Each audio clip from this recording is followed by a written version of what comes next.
Levitikosy toko 4.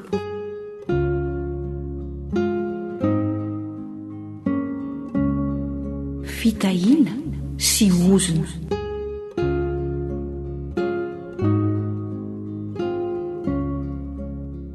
Aza manao Andriamanitsy izy ary aza manangana sarin-javatra voasokotra, na manao tsangam-bato tsampy, na manorina vato soratana iankohofana eo amin'ny taninareo.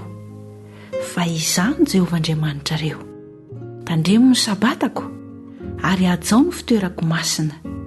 Izany Jehovah.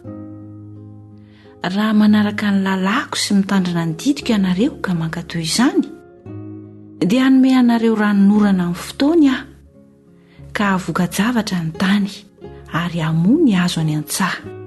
Ary ny taompy hivelezanareo dia ho tratra ny taompy ho tazam-boaloboka, ary ny taompy ho tazam-boaloboka dia ho tratra ny taompy-mafazana. Dia hihinana ianareo ka ho voky, ary andro fahizay eo amin'ny taninareo. Ary omeko fiadanana eo amin'ny tany ianareo ka handro fahizay, ary tsy hisy anay taitra, fa ho fongorako ny biby masika amin'ny tany, ary tsy ho tetezi tsabatra ny taninareo. Dia hanenjika ny fahavalonareo ianareo, ka ho lavo tsabatra eo anoloanareo izy. Ary ny 5 aminareo hanenjika ny 100, ary ny 100 aminareo hanenjika ny 100, ary ny fahavalonareo ho lavo tsabatra eo anoloanareo. Ary hijery anareo aho ka hamaro ny taranakareo sy hampitombo anareo, ary hanorina ny fanekeko aminareo aho. Ary hihinana ny tranainy ianareo, sady hamoaka ny tranainy asiana ny vao. Ary ny taberina keliko dia ataoko eo aminareo, ary tsy ho ala ny fanahiko ianareo. Ary andeha eo aminareo aho ka ho Andriamanitrareo, ary ianareo ho oloko.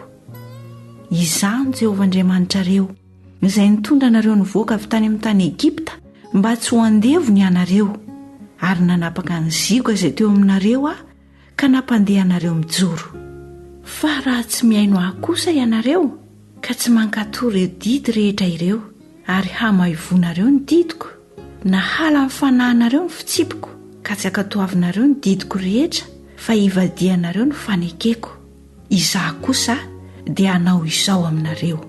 Hanisy fampitahorana aminareo aho, dia arety maso zanona sy tazo mahamay, izay manimba ny maso sy mandany ny aina. Ary hafafinareo foana ny voan-javatrareo, fa ny fahavalonareo no hihinana azy. Dia hanandrina anareo ny tavako, ka ho resy eo anoloan'ny fahavalonareo ianareo. Ary izay mankahala anareo no hanapaka anareo, dia handositra ianareo, na dia tsy misy manenjika aza.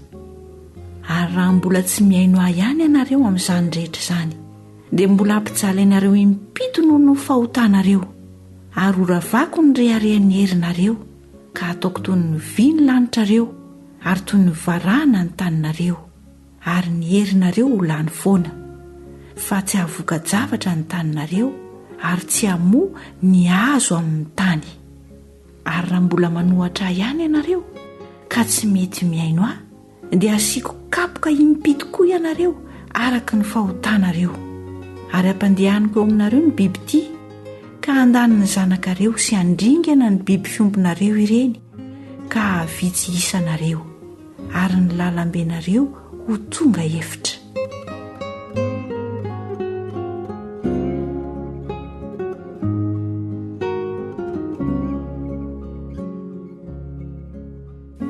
Ary raha tsy mandray ny anatra amin'izany ianareo, fa mbola manohatra ahy ihany, izaho dia izaho kosa no hamely ianareo, ka hampijaly ianareo impito indray noho ny fahotanareo.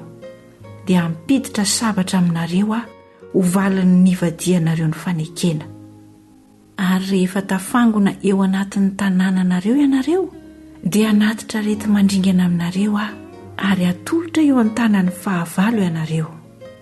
Raha tapahiko ny vary izay tohanainareo, dia efa nendasa mofo iray ihany no hanendasany vehivavy 10 ny mofonareo, ary aon-danjany no izarany azy, dia hihinana ianareo fa tsy ho voky.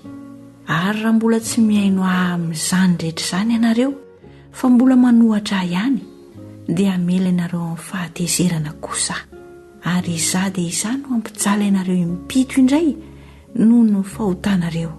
Dia ihinana ny nofo ny zanakareo lahy sy ny zanakareo vavy ianareo, ary horavako ny fitoerana avinareo. Sy ho kapaiko ny tsangakazonareo ho an'ny masoandro, ary ny fatinareo dia ariako eo ambonin'ny fatin'ny sampinareo, ary ho ala ny fanahiko ianareo. Ary horavako ny tanananareo ka atao lao ny fitoeramasinareo, ary tsy ambolokio ny hanitrareo ankasitrahana. Ary ataoko lao ny tany ka ho talanjona amin'izany ny fahavalonareo izay monina eo. Ary ianareo dia aheliko any amin'ny jentilisa, ary anatsoaka sabatra hoenti manenjika anareo aho, ary ny taninareo ho lao, ary ny tanananareo ho rava. Ary amin'izany ny tany dia anonitra ny sabatany amin'ny andro rehetra izay hahafoanany. Raha any amin'ny tanin'ny fahavalonareo ianareo dia hitsahatra ny tany ka anonitra ny sabatany. Amin'ny andro hahafoanany rehetra no hitsaharany ho solony izay tsy nitsaharany tamin'ny sabatanareo raha mbola nonina teo ianareo.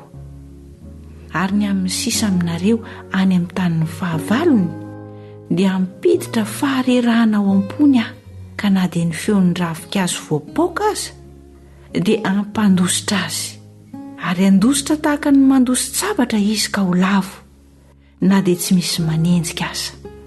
Ary ho lavo mifanindry toy ny mandositsabatra izy, na dia tsy misy manenjika aza, ka dia tsy hajanona eo anoloan'ny fahavalonareo ianareo.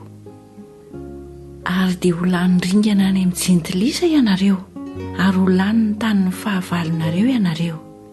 Ary ny sisa eo aminareo dia ho levona any amin'ny tanin'ny fahavalonareo noho ny helony sy ny heloko ny razany koa.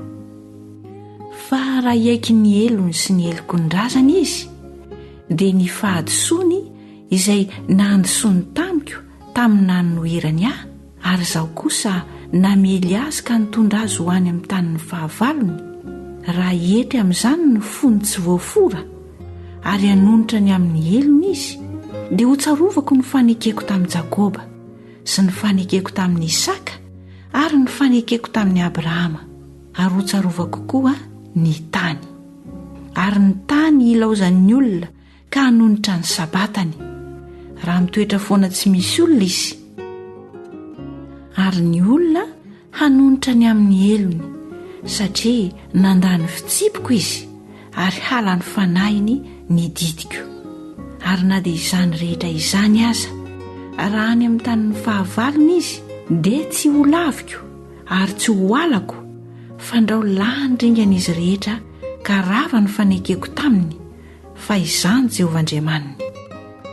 Fa ny hitahiako azy no ahatsiarovako ny fanekena tamin'ny razany izay nentiko nivoaka avy tany amin'ny tany Egipta teo mason'ny jentilisa, mba ho Andriamaniny aho, izaho no Jehova.